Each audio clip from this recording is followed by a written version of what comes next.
Hello students, मेरा नाम शुभम प्रसाद है और आज हम लोग क्लास 11th के केमिस्ट्री का एक पार्ट है ऑर्गेनिक केमिस्ट्री, जिसके बारे में आज हम लोग कुछ बेसिक कॉन्सेप्ट्स को कुछ सीखेंगे कि ऑर्गेनिक केमिस्ट्री होता क्या है।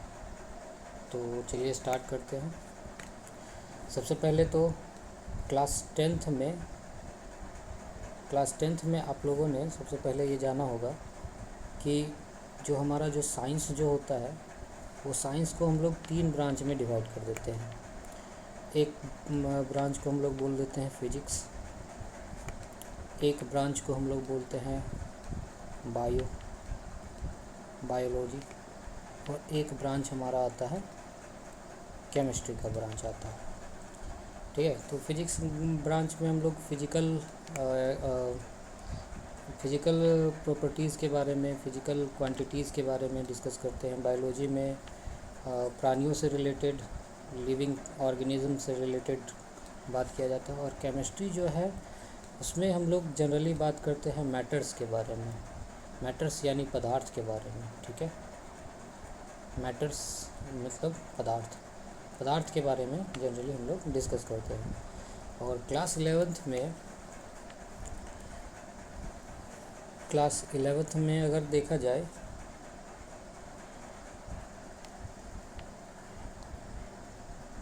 तो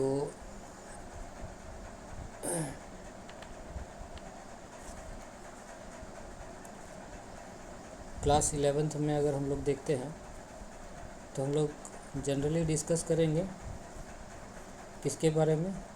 जनरली हम लोग क्लास 11th में केमिस्ट्री को 3 ब्रांच में डिवाइड कर देंगे। तो वो क्या क्या होंगे, तो आइए देखते हैं। सबसे पहला ब्रांच होगा हमारा फिजिकल केमिस्ट्री। केमिस्ट्री को 3 ब्रांच में डिवाइड किया गया। फर्स्ट ब्रांच हो जाएगा फिजिकल केमिस्ट्री। ठीक है, दूसरा ब्रांच आता है हमारा inorganic chemistry and our third branch is organic chemistry. और इसी ऑर्गेनिक केमिस्ट्री के बारे में हम लोग डिस्कस करेंगे। तो सबसे पहले हम कुछ इंट्रोडक्शन देख लेते हैं कि फिजिकल केमिस्ट्री होता क्या है, इनऑर्गेनिक केमिस्ट्री क्या होता है और ऑर्गेनिक केमिस्ट्री क्या होता है। फिजिकल केमिस्ट्री क्या है? The branch of chemistry which deals with study of physical properties. ठीक है, या प्रॉपर्टीज़ होगा। ठीक है, properties, physical properties of matter and laws and principle to explain the changes of matter. मतलब इसमें हम लोग मैटर की, किसी भी पदार्थ की फिजिकल प्रॉपर्टीज़ के बारे में जानते हैं, जैसे कि फिजिकल स्टेट क्या होता है, सॉलिड है, लिक्विड है और गैसियस स्टेट में है और अदर स्टेट में है। ठीक है, कंडेंसेशन पढ़े होंगे, है ना, मेल्टिंग पॉइंट, बॉइलिंग पॉइंट, ये सब चीज़ों के बारे में डिस्कस किया जाता है हमारा फिजिकल केमिस्ट्री में। ठीक है,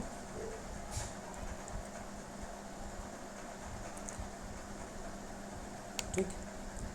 नेक्स्ट आता है हमारा इनऑर्गेनिक केमिस्ट्री। इनऑर्गेनिक केमिस्ट्री क्या होता है? इनऑर्गेनिक केमिस्ट्री में हम लोग डिस्कस करते हैं properties and behaviour of inorganic compounds. अब what are inorganic compounds? Inorganic compounds like NaCl, sodium chloride, है ना, एक इनऑर्गेनिक कंपाउंड है। ठीक है, जो इलेक्ट्रोवैलेंट बॉन्ड के साथ जो कंपाउंड्स तैयार होते हैं उनको इनऑर्गेनिक कंपाउंड्स बोलते हैं। जनरली इसमें हम लोग मेटल्स, मिनरल्स, ऑर्गेनोमेटेलिक कंपाउंड्स के बारे में हम लोग डिस्कस करते हैं। ऑर्गेनोमेटेलिक कंपाउंड्स का एक एग्जांपल बताते हैं, RMgX।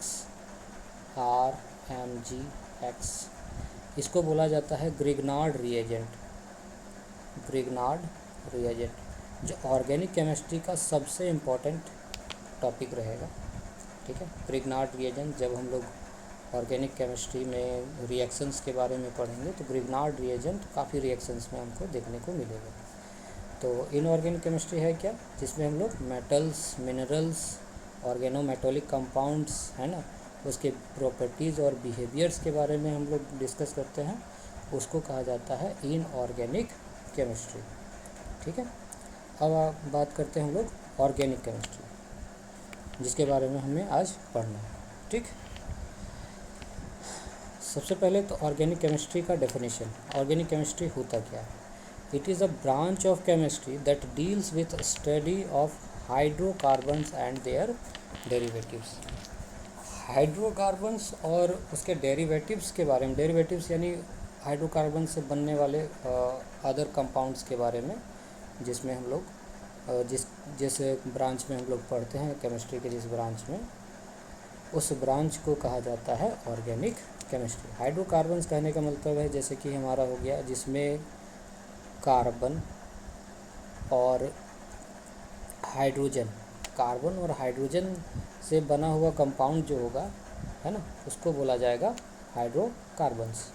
ठीक है, उसको हम लोग हाइड्रोकार्बन्स बोलते हैं। और उसके डेरिवेटिव्स जैसे कि हो गया अल्कोहल्स। ठीक है, अल्कोहल्स, ठीक है, अल्कोहल्स हो गया, कार्बोक्सिलिक एसिड्स हो गए, ठीक है, और बहुत सारे हैं। ठीक है, hydrocarbons and their derivatives are known as organic compound. और इन्हीं हाइड्रोकार्बन्स और उसके डेरिवेटिव्स को क्या बोला जाता है? ऑर्गेनिक कंपाउंड्स बोला जाता है।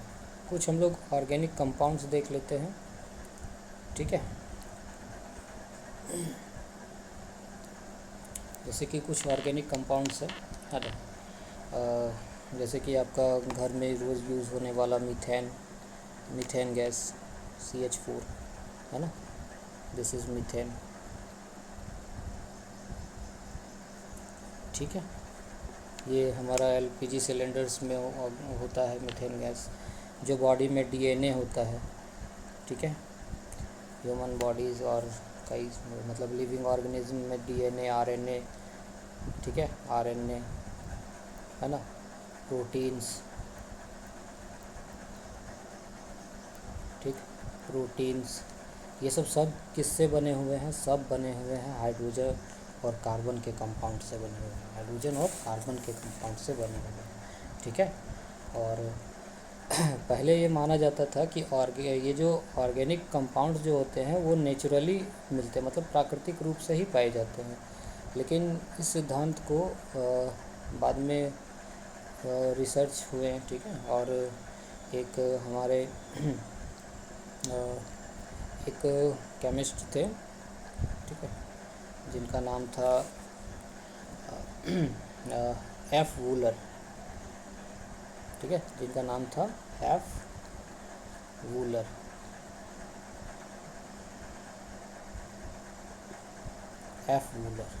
ठीक है, इन्होंने सबसे पहला लैब में सबसे पहले यूरिया तैयार करके दिखाया, जो कि एक ऑर्गेनिक कंपाउंड है।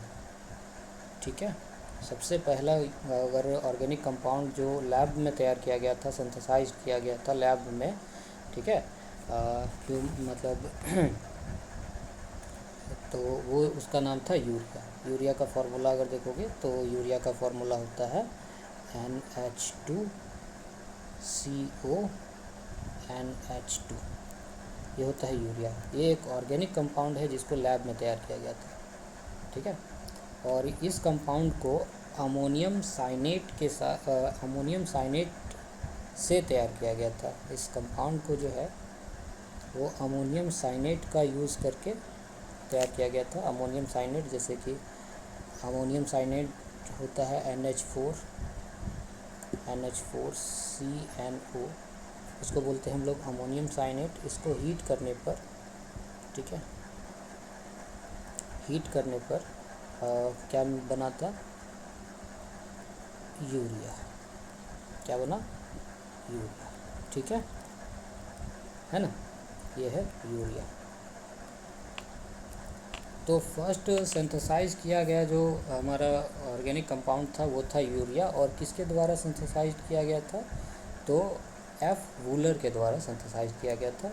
तो ये नाम इम्पॉर्टेंट हो जाता है ऑब्जेक्टिव्स वगैरह में। ठीक, तो इसको याद रखना आपको। ठीक है, नेक्स्ट हम लोग बढ़ते हैं कि आखिर इतना सारा है कार्बन, हाइड्रोकार्बन के कंपाउंड्स, तो कार्बन की कुछ प्रॉपर्टीज़ जो होती हैं जिनके कारण जो है इतने सारे कंपाउंड्स कार्बन के होने इतने सारे कंपाउंड्स जो हैं वो कार्बन के बनने का रीज़न क्या है कि इसमें कुछ प्रॉपर्टीज़ हैं कार्बन के। कौन कौन सी प्रॉपर्टीज़ है इसमें हम लोग देखेंगे। एक टेट्रावैलेंसी है और एक प्रॉपर्टी होता है कैटेनेशन। सबसे पहले डिस्कस करते हैं टेट्रावैलेंसी के बारे में, ठीक है। तो टेट्रावैलेंसी होता क्या है, देखिए अगर हम कार्बन का बात करें तो कार्बन का एटॉमिक नंबर कितना होता है, 6 होता है। इसका अगर हम इलेक्ट्रॉनिक कॉन्फ़िगरेशन करेंगे तो क्या बनेगा, 1s2 2s2 2p2, ठीक है। यानी ये हम लोग 10th क्लास में जो सीखे हैं 2 4, ठीक, 2 और 4, ठीक है। तो इसका इलेक्ट्रॉनिक कॉन्फ़िगरेशन होता है 2 और 4, यानी पहले सेल में 2 इलेक्ट्रॉन होते हैं, दूसरे सेल में 4 इलेक्ट्रॉन होते हैं। यानी इसका जो वैलेंस सेल होता है, वैलेंस यानी आउटर मोस्ट सेल, सबसे बाहरी कक्ष में जो इलेक्ट्रॉन्स होते हैं वो होते हैं कितने, 4 होते हैं। और इसके पास टेंडेंसी है कि वो चारों इलेक्ट्रॉन्स का इसका टेंडेंसी होता है कि ये 4 इलेक्ट्रॉन्स के साथ 4 बॉन्ड बना सकते हैं, ठीक है। कार्बन 4 बॉन्ड बना सकता है, ठीक है। और यही प्रॉपर्टी जो है ना, इसी प्रॉपर्टी को कहा जाता है क्या, टेट्रावैलेंसी। इसी प्रॉपर्टी को, कार्बन के इसी प्रॉपर्टी को हम लोग बोलते हैं क्या, टेट्रावैलेंसी, ठीक है। ये प्रॉपर्टी जो है कार्बन की यही कहलाती है टेट्रावैलेंसी, ठीक। अब टेट्रावैलेंसी और भी बहुत सारे और भी कुछ कंपाउंड्स हैं जो टेट्रावैलेंसी शो करते हैं, लेकिन उनमें से सबसे ज़्यादा टेट्रावैलेंट कंपाउंड जो होता है वो कार्बन ही है। और कंपाउंड्स जैसे कि कार्बन के अलावा आपका सिलिकॉन, ठीक है। सिलिकॉन के अलावा सल्फ़र के अलावा देखें तो फास्फोरस के अलावा देखिए नाइट्रोजन, ठीक है, नाइट्रोजन है ना।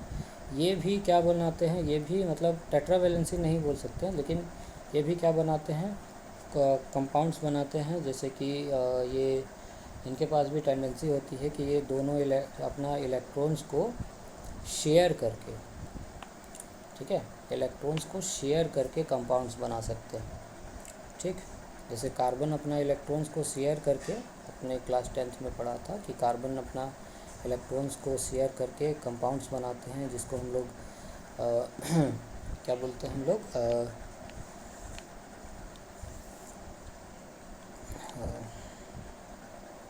कोवेलेंट कंपाउंड्स, ठीक है। सॉरी, थोड़ा दिमाग से उतर गया था। इसको हम लोग कोवेलेंट कंपाउंड हम लोग बोलते हैं, ठीक है।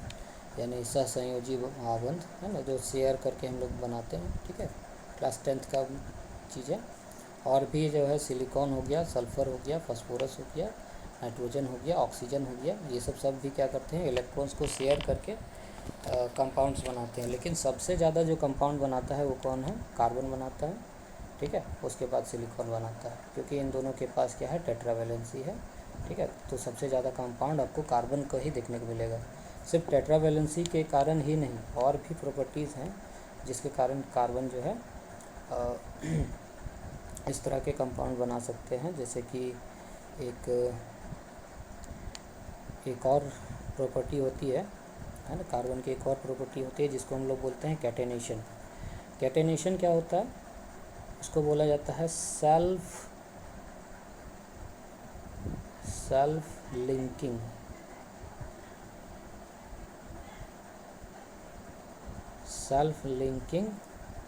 प्रॉपर्टी,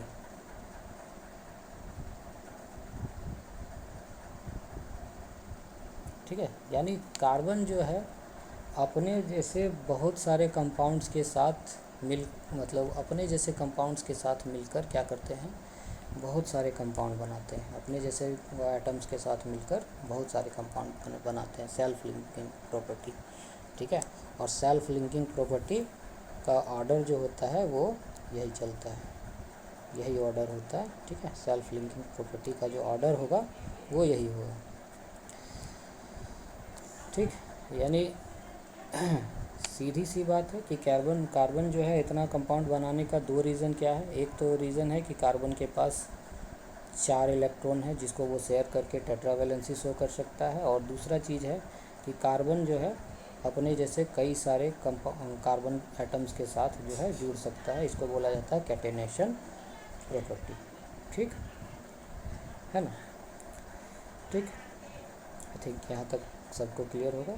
नेक्स्ट हम लोग बढ़ते हैं। एक प्रॉपर्टी होती है हाइब्रिड, एक होता है हाइब्रिडाइजेशन। अब ये हाइब्रिडाइजेशन क्या होता है, ठीक है, तो ध्यान से समझना है। जैसे अभी बताएं कि कार्बन जो है बॉन्ड्स बना सकते हैं, तो कार्बन के पास प्रॉपर्टी है कि कार्बन एक और कार्बन के साथ सिंगल बॉन्ड बना सकता है, कार्बन डबल बॉन्ड भी बना सकता है। ठीक है, और कार्बन जो है कार्बन के साथ ट्रिपल बॉन्ड बनाने का भी कैपेसिटी रखता है। ठीक है, तो जब वो सिंगल बॉन्ड बना रहा है, अगर कार्बन सिंगल बॉन्ड बना रहा है तो यानी वो सभी के साथ कौन सा बॉन्ड बनाता है, सिग्मा बॉन्ड बनाता है। अगर सिंगल बॉन्ड बन रहा है तो वो बन रहा है सिग्मा बॉन्ड। ठीक है ना। अगर डबल बॉन्ड बन रहा है तो इसमें से एक जो होगा, एक होगा सिग्मा बॉन्ड और एक जो होगा वो हो जाएगा पाई बॉन्ड। ठीक है ना। उसी तरह से अगर वो ट्रिपल बॉन्ड बना रहा है, अगर वो ट्रिपल बॉन्ड बना रहा है तो इसमें दो पाई बॉन्ड होंगे। ठीक है, दो क्या हो जाएंगे, पाई बॉन्ड हो जाएंगे, दो पाई बॉन्ड होगा और एक क्या होगा, सिग्मा बॉन्ड होगा। ठीक है ना। तो कार्बन के पास प्रॉपर्टी है कि कार्बन जो है दूसरे कार्बन एटम के साथ सिंगल बॉन्ड बना सकता है, डबल बॉन्ड बना सकता है ना, और ट्रिपल बॉन्ड भी बना सकता है। ठीक है, और अगर सिंगल सिंगल बॉन्ड बना रहा है, अगर जैसे कार्बन जो है सिर्फ सिंगल बॉन्ड बना रहा है, ठीक है, जैसे CH4 का बात कर लेते हैं, तो CH4 में देखेंगे कार्बन जो है सिर्फ सिंगल बॉन्ड बनाता है हाइड्रोजन के साथ। ठीक है, तो इसमें सिर्फ सिग्मा बॉन्ड इसमें काउंट करेंगे तो इसमें सिग्मा बॉन्ड कितने हो जाएंगे, इसमें सिग्मा बॉन्ड हो जाएंगे 4 सिग्मा बॉन्ड हो जाएंगे कार्बन का। ठीक है, उसी तरह से मान लीजिए कि हम बात करते हैं इथेन का। इथेन का फार्मूला होता है CH2CH2 डबल बॉन्ड CH2। अगर हम इसको फार्मूला को अगर हम खोल के देखें तो कार्बन कार्बन डबल बॉन्ड, यहाँ पर एक हाइड्रोजन, यहाँ पर एक हाइड्रोजन, यहाँ पर एक हाइड्रोजन और एक हाइड्रोजन।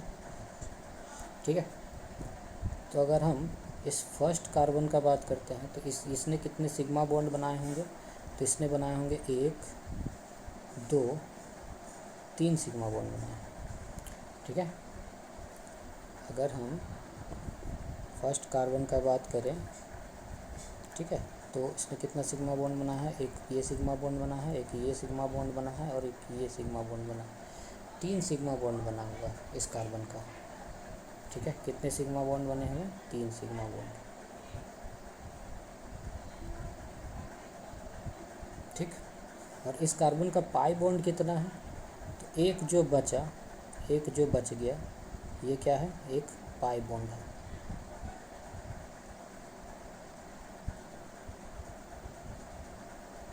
ठीक है, एक पाई बॉन्ड बच रहा है।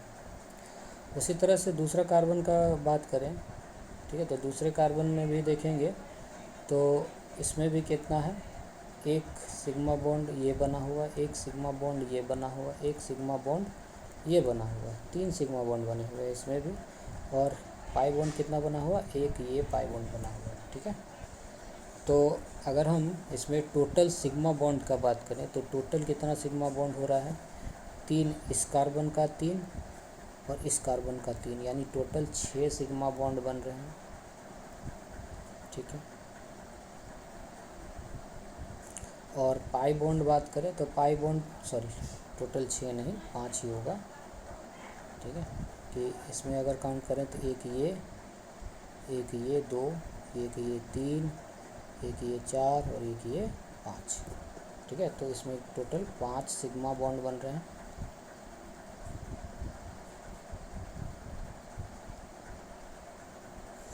ठीक, और पाई बॉन्ड का बात करें तो एक ही पाई बॉन्ड बन रहा है। पाई बॉन्ड का संख्या कितना है? एक पाई बॉन्ड। ठीक है, एक ही पाई बॉन्ड बन रहा है ना। तो हम लोग बात कर रहे थे किसका? हाइब्रिडाइजेशन का। ठीक है, तो यहाँ पर आपको पाई बॉन्ड और सिग्मा बॉन्ड तो समझ में आ गया होगा। तो हाइब्रिडाइजेशन क्या होता है कि उसने अगर सिग्मा बॉन्ड कितने बनाए हैं उसके अकॉर्डिंग जो है हाइब्रिडाइजेशन को चेक किया जाता है। ठीक है, बॉन्ड लेंथ और बॉन्ड एंथैल्पी को वो बताता है। ठीक है, तो उतना अभी डिस्कस नहीं करना है। ठीक है, तो हम लोग जनरली एक सिंपल सा बात कर लेते हैं। हाइब्रिडाइजेशन में अगर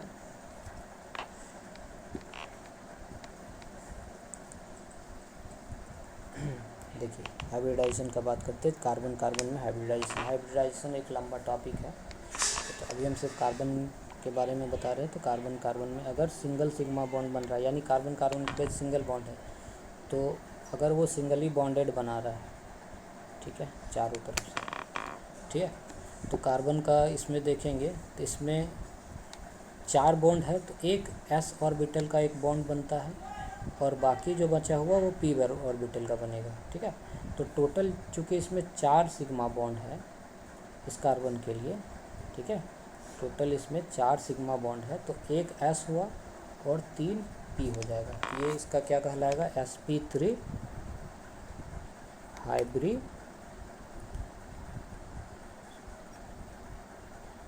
हाइब्रिडाइजेशन। ठीक, sp3 हाइब्रिडाइजेशन। अगर कार्बन कार्बन डबल बॉन्ड बना रहा है, ठीक है, तो इसका मतलब है कि ये कार्बन जो है 2 और सिग्मा बॉन्ड बना रहा होगा, इस तरह का कंपाउंड होगा। ठीक है, इस कंपाउंड में देखें तो इस कंपाउंड में आप ध्यान दीजिएगा, तो इस कार्बन का हम बात करते हैं। इस कार्बन का अगर हम बात करें, फर्स्ट कार्बन का, ठीक है, ये फर्स्ट कार्बन का अगर हम बात करते हैं, तो इस कार्बन में देखेंगे तो एक सिग्मा बॉन्ड है, 2 सिग्मा बॉन्ड है, 3 सिग्मा बॉन्ड है, यानी 3 सिग्मा बॉन्ड है। सिर्फ सिग्मा बॉन्ड से देखा जाएगा इस कार्बन के लिए। ठीक है, तो 3 सिग्मा बॉन्ड है, तो इसका मतलब है कि एक s ऑर्बिटल होगा और 2 p ऑर्बिटल होगा, यानी इसका क्या बनेगा? sp2 hybridisation.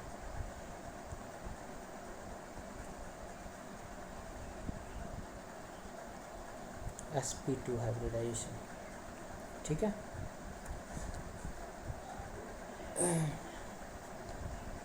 इसी तरह से अगर कार्बन कार्बन के बीच ट्रिपल बॉन्ड बन रहा है, ठीक है, तो इधर एक बॉन्ड बनेगा, इधर एक बॉन्ड बनेगा। चूँकि कार्बन का टेट्रा वैलेंसी पूरा करना होगा तो 4 बॉन्ड तो बनाएगा, अगर 3 ट्रिपल बॉन्ड बना रहा है। तो इस कार्बन का अगर हम बात करें, इस कार्बन का, तो इसमें काउंट करेंगे तो एक सिग्मा बॉन्ड बन रहा है ये, और एक सिग्मा बॉन्ड बन रहा है ये, 2 ही सिग्मा बॉन्ड बन रहा है।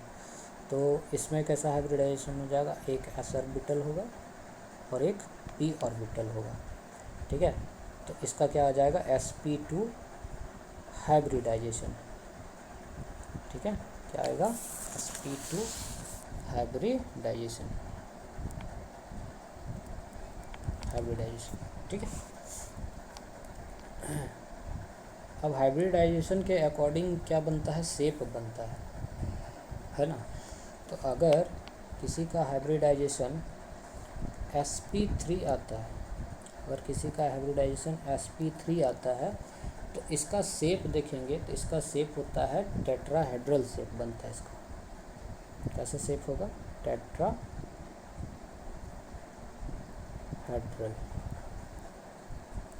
ठीक है। अगर sp2 आता है, ठीक है, तो sp2 में बनता है ट्राइगोनल प्लेनर, ट्राइगोनल प्लेन।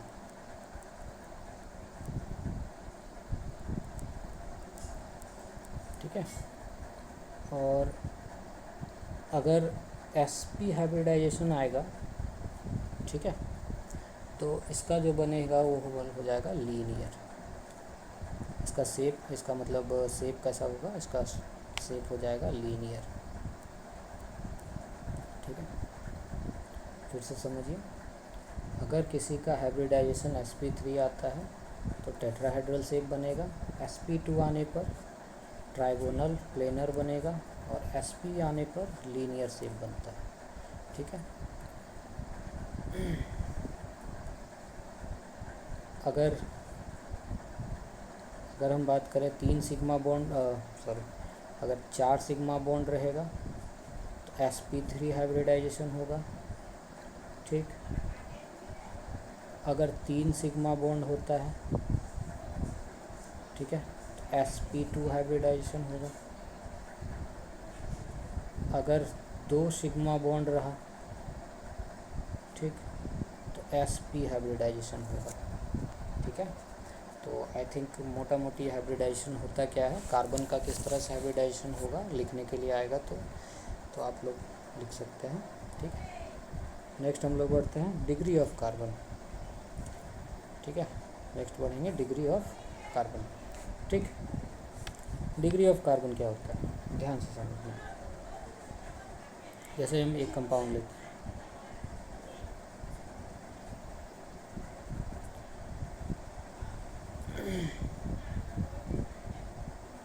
जैसे एक मान लीजिए एक कंपाउंड है कार्बन का, बाकी जगह हाइड्रोजन अटैच्ड है।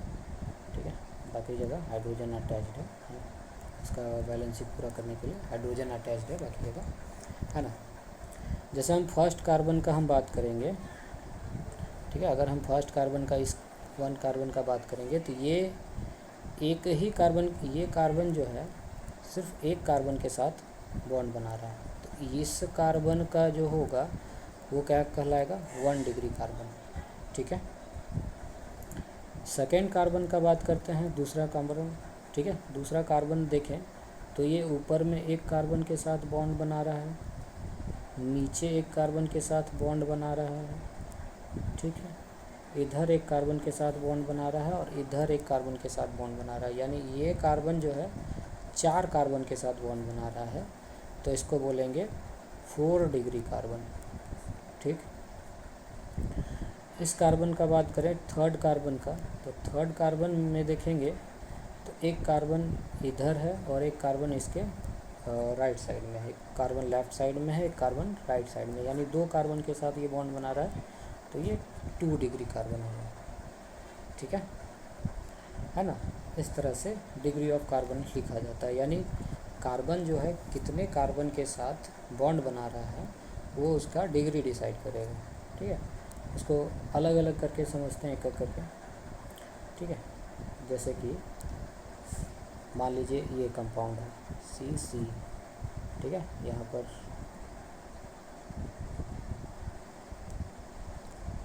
ठीक, जैसे कि इसमें यहाँ हाइड्रोजन है, ये हाइड्रोजन है,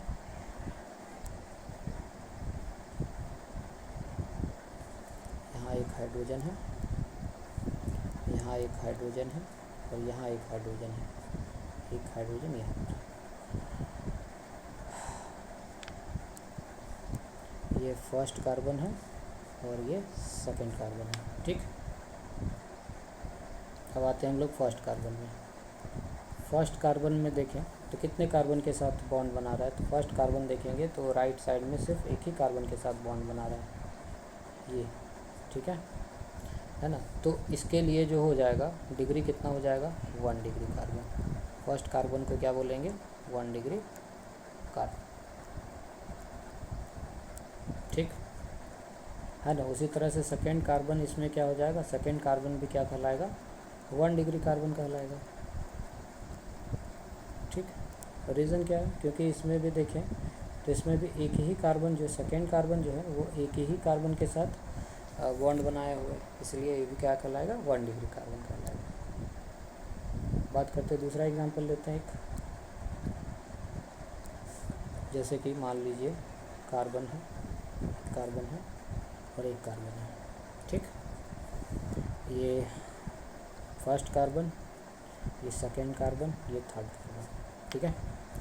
तो यहाँ पर फर्स्ट कार्बन का बात करें तो फर्स्ट कार्बन कितना डिग्री बना रहा है, फर्स्ट कार्बन जो है एक कार्बन के साथ जुड़ा हुआ है, तो ये 1 डिग्री कार्बन हुआ, ठीक। सेकेंड कार्बन कितने कार्बन के साथ जुड़े हुए हैं, तो एक लेफ़्ट साइड में और एक राइट साइड में, 2 कार्बन के साथ जुड़ा हुआ है। तो सेकेंड वाला जो कार्बन है 2 कार्बन के साथ जुड़ा हुआ है, इसलिए ये हो जाएगा 2 डिग्री कार्बन, ठीक। और हमारा जो थर्ड कार्बन जो है वो, थर्ड कार्बन भी क्या है, एक ही कार्बन से जुड़ा हुआ, तो थर्ड कार्बन भी क्या होगा, 1 डिग्री कार्बन होगा। चलिए एक और एग्जांपल लेते हैं। मान लीजिए हमारे पास कंपाउंड कुछ ऐसा रहा, ठीक है। और हम बात करते हैं इस कार्बन का, ये कार्बन जो है, ये कार्बन, ठीक है, ये कार्बन देखेंगे तो ऊपर में एक कार्बन के साथ जुड़ा हुआ है, लेफ़्ट राइट साइड में एक कार्बन के साथ और लेफ़्ट साइड में एक कार्बन के साथ जुड़ा हुआ है, ठीक है। तो इसमें देखेंगे तो इसका कितना डिग्री हो जाएगा, 3 कार्बन के साथ जुड़ा हुआ है, तो इसको बोलेंगे 3 डिग्री कार्बन। एक और लेते हैं 4 डिग्री कार्बन के लिए। अगर चारों तरफ से रहेगा, ऊपर में एक, इधर एक, नीचे एक, ठीक है। यहाँ पर देखेंगे तो यहाँ जो बीच वाला जो कार्बन है वो 4 कार्बन के साथ अटैच है, तो बीच वाला कार्बन का हो जाएगा 4 degree carbon. I think clear होगा सभी को, है ना। हम लोग बढ़ते हैं अपना अगला टॉपिक, ठीक है। नेक्स्ट टॉपिक है हमारा स्ट्रक्चरल रिप्रेजेंटेशन ऑफ कंपाउंड, ठीक है। यानी स्ट्रक्चर कैसे कैसे, कोई भी ऑर्गेनिक कंपाउंड होगा तो उसका स्ट्रक्चर कैसा कैसा लिखा रह सकता है। एक होगा कंप्लीट स्ट्रक्चर। कंप्लीट स्ट्रक्चर मान लीजिए हमारे पास एक कंपाउंड है, जैसे कि ये CH3 CH3 CH2 CH2 CH3, ये इसका हो गया कंप्लीट फार्मूला स्ट्रक्चर, ठीक है। ये क्या कहलाया इसका, कंप्लीट फार्मूला स्ट्रक्चर, क्योंकि इसमें हम हाइड्रोजन और कार्बन के बीच में बॉन्ड को दिखाते हुए चले हैं, और कितने हाइड्रोजन हमेशा सिग्मा बॉन्ड बनाता है, ये याद रखना है। हाइड्रोजन जो है ना, कितने हाइड्रोजन के साथ, मतलब कार्बन जो है कितने हाइड्रोजन के साथ जुड़े हुए हैं, उन सब चीज़ों के बारे में यहाँ पर बताया गया है, ठीक है। पूरा एकदम पता चल रहा है, कंप्लीट है, तो इसको बोलेंगे कंप्लीट फार्मूला, ठीक है। अगर हम बात करें कंडेंस, ठीक है, कंडेंस, अगर इसी को हम ऐसे लिख देते हैं CH3, ठीक है, CH3, कोई बॉन्ड नहीं दिखाना है, CH2 CH2 CH3, बीच में हम कोई बॉन्ड नहीं दिए, तो ये हो जाएगा हमारा कंडेंस फार्मूला, इसको बोलेंगे हम लोग कंडेंस फार्मूला, ठीक है। और इसी को एक और तरीके से लिख सकते हैं, जिसको हम लोग बोलते हैं बॉन्ड लाइन, ठीक है। कितने कार्बन थे, 4, बॉन्ड लाइन स्ट्रक्चर,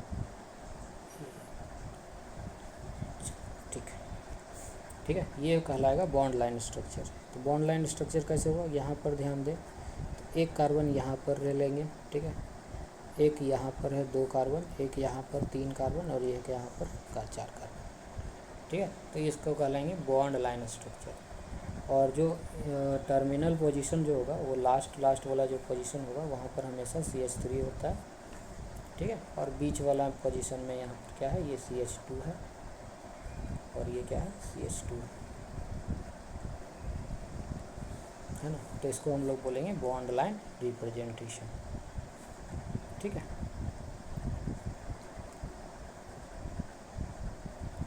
है ना। अगर हम देखें एक बार, एक और एग्जांपल लेते हैं हम इसका, थोड़ा बड़ा एग्जांपल लेते हैं ताकि आपको समझ में आ जाए, थोड़ा सा और बढ़िया वाला एग्जांपल लेते हैं। मान लीजिए हम एक एग्जांपल लेते हैं कंप्लीट फार्मूला के लिए, CH3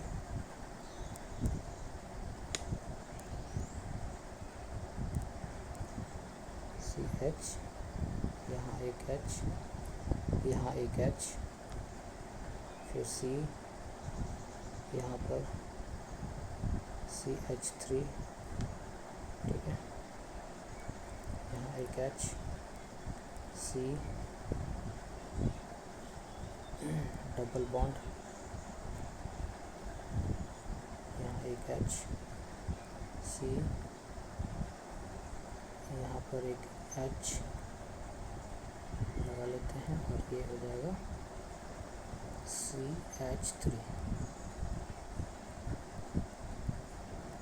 CH3, ठीक है।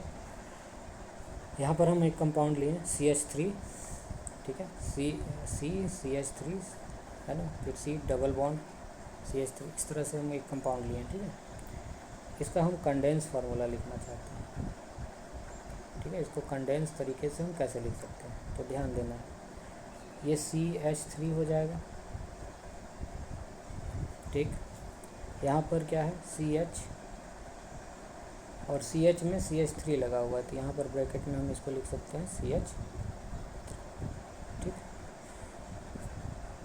फिर क्या है C डबल बॉन्ड C, ये C है ना, उसके बाद इसको हम लिख सकते हैं CH, फिर इसको क्या लिख सकते हैं CH3, ये इसका कंडेंस फार्मूला हो गया, ठीक है। अब इसी को हम बॉन्ड लाइन में बनाते हैं, तो बॉन्ड लाइन में कैसे बना सकते हैं, तो यहाँ से स्टार्ट करेंगे CH, एक हो गया यहाँ पर CH3, ठीक, यहाँ पर हो गया CH, और चूँकि इसमें हम देखे थे कि एक CH3 लगा हुआ था तो इसको यहाँ बढ़ा दिए, ठीक।